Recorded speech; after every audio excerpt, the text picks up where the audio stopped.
Assalamualaikum warahmatullahi wabarakatuh. Masih bersama saya Nur Sofia Tunisa dengan NIM 23041030 dan rekan saya Khairul Umam. Oke, pada video sebelumnya kita sudah membuat form pengelola menu beserta dataset menu seperti yang ada di video. Nah, sekarang kita akan menerapkan ECB atau Entity Control Binary pattern dengan membuat 3 folder. Nah, ini yang pertama, klik kanan pada selection, pilih add.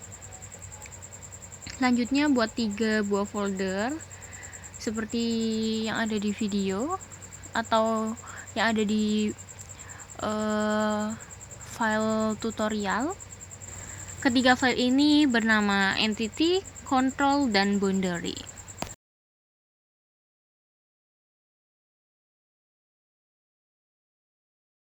Selanjutnya kita akan menempatkan file yang kita buat ke dalam masing-masing folder yang sesuai, yaitu boundary, control, dan entity. Nah, karena form 1 dan UC menu yang sudah kita buat adalah termasuk boundary, maka kita drag form 1 CS dan UC menu CS ke folder boundary sehingga form 1 CS dan UC menu CS sekarang berada di folder boundary.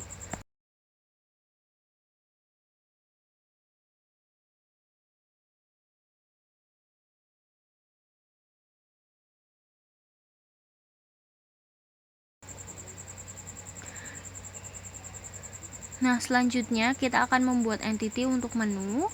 Caranya klik kanan pada folder entity, selanjutnya add dan class.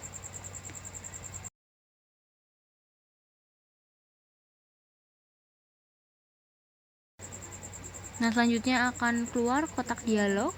Kita beri nama kelasnya menu CS, kemudian klik add.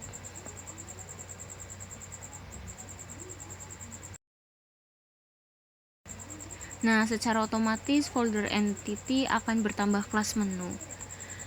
Selanjutnya, kita akan membuat entitas untuk menu, tambahkan dari kelas menu seperti ini di dalam codingan. Untuk codingannya itu string nama, deskripsi, di bawahnya double harga, terus di bawahnya int kategori.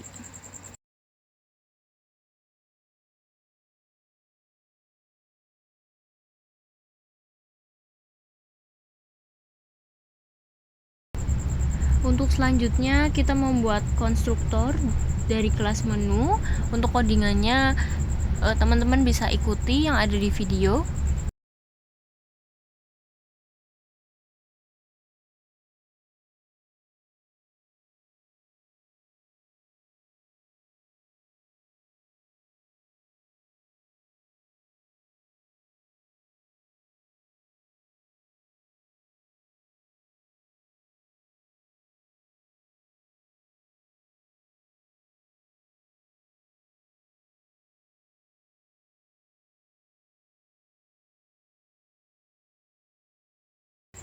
Nah, di sini juga kita akan menambahkan kelas kategori pada folder entity dan menambahkan kode sebagai berikut untuk membentuk entity dari kelas kategori.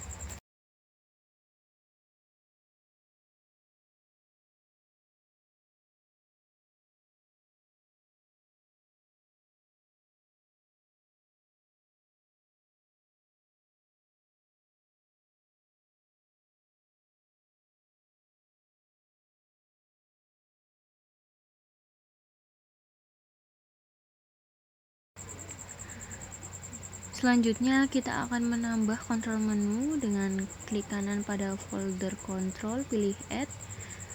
Kelasnya sama dengan sebelumnya, terus kita tinggal add. Nah, untuk selanjutnya kita akan membentuk metode baru yang bernama getData.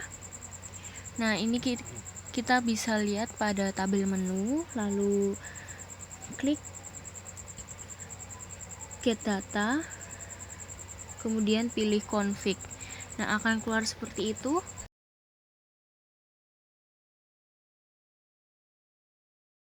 Nah, ini untuk tampilannya sudah keluar.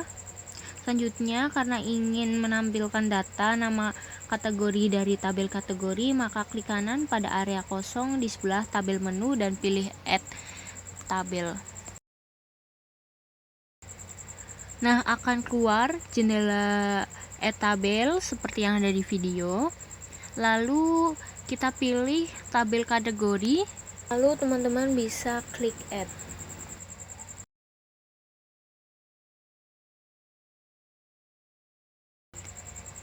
Nah, seperti ini, maka sudah terrelasi ya teman-teman. Perhatikan untuk setiap kolom yang ada di tabel query Blender, untuk setiap kolom yang terchecklist artinya kolom tersebut ditampilkan.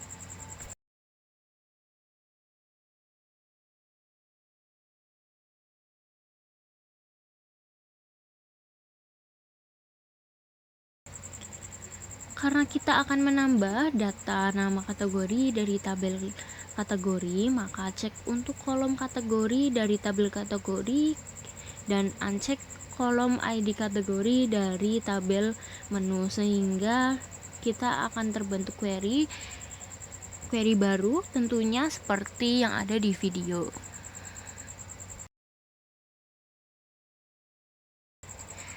Nah, kita bisa cek nih hasil query. Kita bisa klik Xcut Query, maka akan ditampilkan hasil dari query tersebut. Selanjutnya klik OK.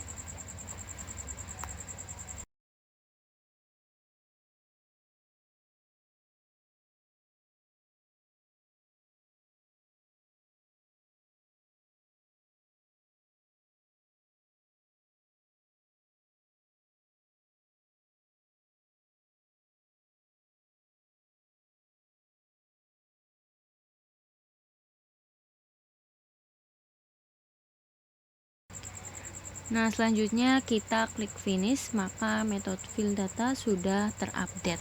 Selanjutnya kita akan melengkapi kode di menu Ctrl CS yang sudah kita buat sebelumnya menggunakan metode dari database tabel menu di atas.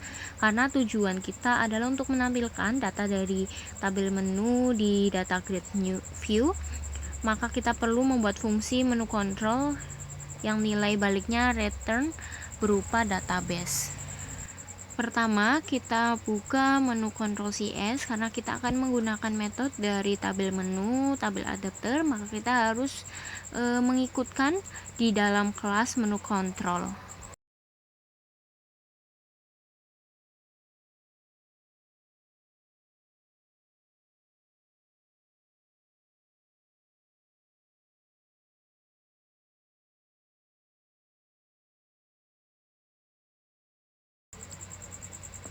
Karena kita membuat fungsi yang mereturnkan data tabel, maka kita harus mengincludekan library system data juga. Untuk detail kodenya ada di video ya teman-teman.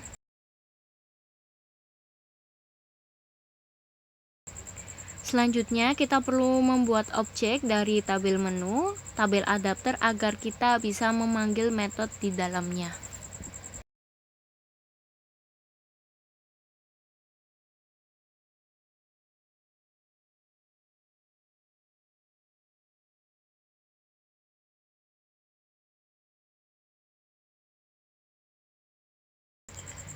Nah, kita akan menambahkan codingan seperti yang ada di video. Teman-teman bisa mempraktekkan ya. Nah, kali ini kita akan membuat fungsi dengan nama show menu yang akan mereturnkan data tabel dengan memanggil metode getData dari tabel adapter sebagai berikut.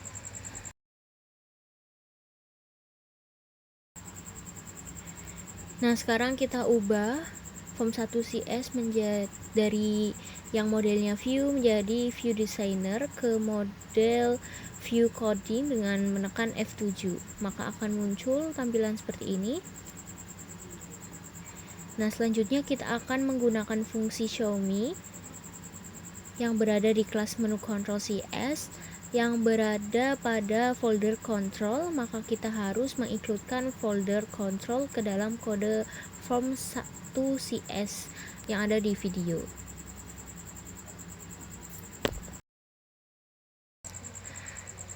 Nah, untuk selanjutnya kita akan memanggil fungsi yang sudah kita buat dari menu Ctrl CS ke form1 CS yang sudah kita buat.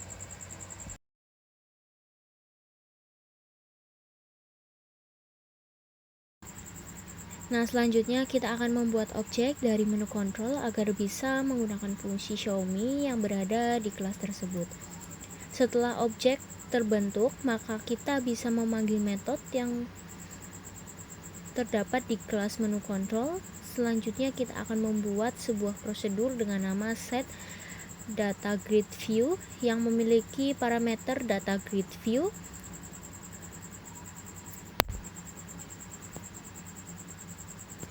Nah, prosedur ini akan memanggil fungsi show_me yang terdapat di kelas menu control yang akan kita set sebagai sumber data dari data grid view.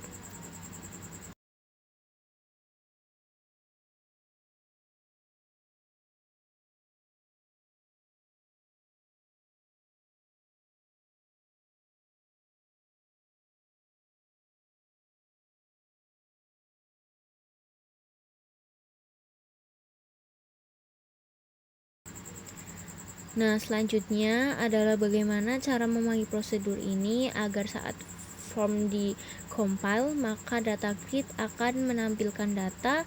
Caranya dengan cara memanggil prosedur tersebut pada saat form 1 di loading atau ditampilkan.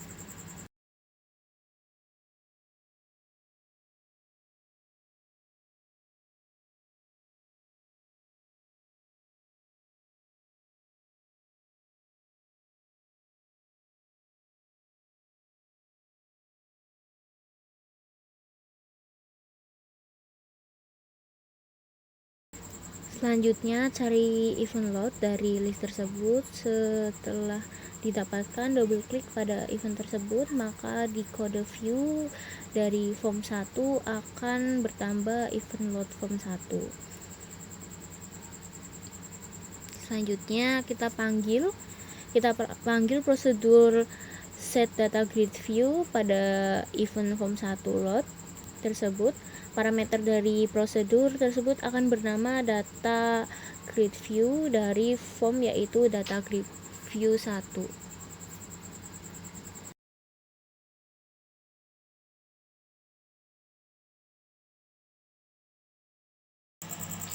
Selanjutnya, jika kita sudah mengisi data di basis data melalui manajemen studio, maka saat kita compile, form 1 akan menampilkan data pada data grid view.